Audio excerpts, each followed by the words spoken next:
Dans notre monde moderne, on n'entend parler que d'innovation, sans jamais nous dire comment faire. Je suis venue vous parler d'une recette. Je suis venue vous la partager avec vous. Pas une recette qu'on voit dans les livres, non. Une recette qu'on acquiert avec l'expérience et l'expérimentation. Mais avant, je vais vous raconter comment je suis tombée dessus.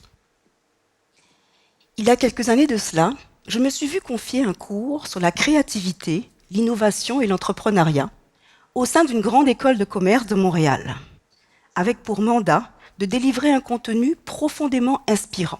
C'est l'effervescence.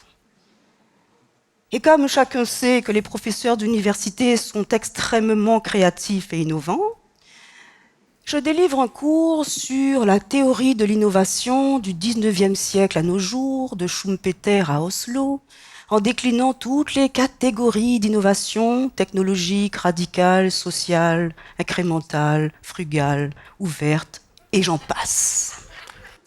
Intéressant, mais je suis face à une implacable réalité. Je ne sais pas comment innover dans mon enseignement. Alors je cherche dans tous les ouvrages pédagogiques, espérant trouver une formule magique ou quelque inspiration. Rien. Et puis, à force de recherche, je découvre l'arsenal de l'innovation. Une communauté de passionnés venant de tous bords, dont le chef de file est Miguel Aubuy et qui pense que l'innovation est une science, moi aussi, et qui délivre des armes intellectuelles, des solutions, des outils, des méthodes pour transformer le monde. Oui, rien que ça. Intriguée et un petit peu intrépide aussi, je décide de les rejoindre. Et là, les trajectoires d'innovateurs et d'artistes qui ont marqué notre histoire sont décortiquées et il apparaît qu'ils suivent un processus commun, des étapes communes. De là vient le premier ingrédient de la recette. L'innovation ne commence pas par une idée, mais par une observation. Le fameux « Eureka, j'ai trouvé !» n'est pas le début du processus. Le déclencheur de l'innovation vient avant l'idée. Pour innover, commençons par regarder finement le monde qui nous entoure. La curiosité n'est pas un vilain défaut, bien au contraire.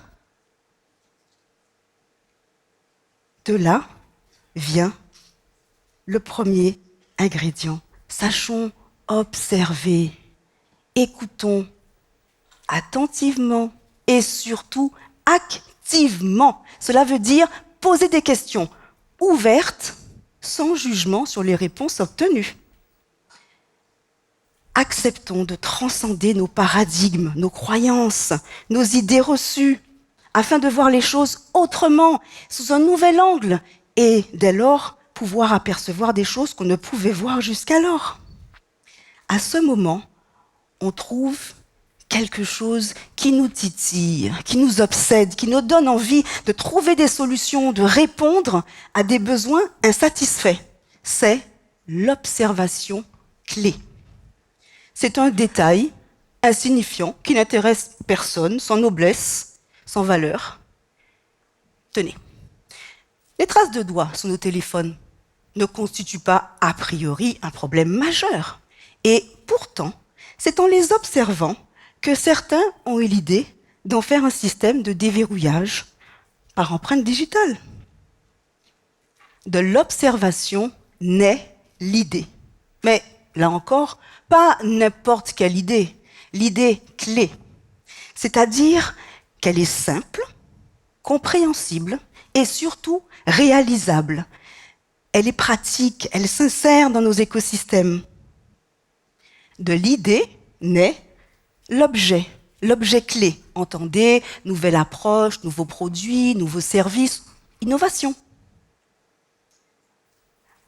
Mohamed Younous, l'inventeur du microcrédit et récompensé par un prix Nobel de la paix, décide un jour de fermer son bureau d'éminent professeur d'université en économie pour aller voir la pauvreté de près et comprendre les paysans. Il dit, vous voyez, en adoptant le point de vue d'un oiseau, je voyais les choses de loin.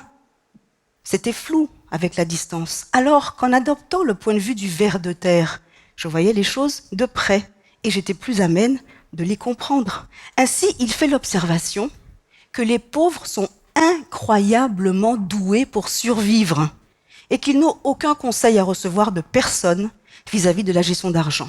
Ce qui leur manque, c'est un tout petit peu d'argent. Ainsi naît le microcrédit. Picasso a vécu le même processus, subjugué par l'art africain qu'il regarde sous tous les angles. Il a l'idée de mettre ces angles multiples sur une seule toile. C'est la naissance du cubisme. James Dyson fait lui aussi l'observation que son aspirateur avec sac se bouche très rapidement. Il a alors l'idée de créer un cône de séparation entre la poussière et l'air pour résoudre le problème. Il commercialisera avec succès son aspirateur sans sac. Voyez-vous, ces trajectoires d'entrepreneurs et d'artistes sont les mêmes. Observation, idée, objet.